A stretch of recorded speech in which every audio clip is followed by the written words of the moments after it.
Let me take a guess. You've tried to use Google and LinkedIn ads to generate more free trials and demos for your SaaS, but it hasn't worked, you've wasted a ton of money and you've just turned it off. You are probably driving ads to the wrong content. Dave is going to show you what a typical SaaS marketing funnel looks like.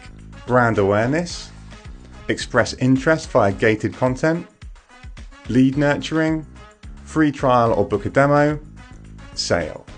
Most SaaS companies use ads to drive people to landing pages promoting the free trial or book a demo.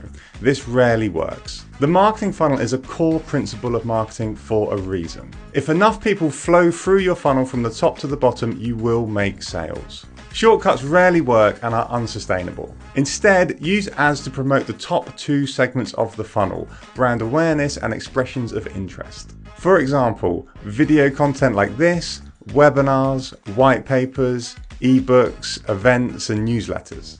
You should be using ads to support your long-term organic content marketing strategy. You need to be patient, but if you do it right, your funnel will start flowing with leads and sales. If you would like to discuss your SaaS marketing funnel strategy with me as part of a free consultation, then just pop me a message on LinkedIn or via the Rocket SaaS website. And remember to follow me for daily SaaS marketing tips.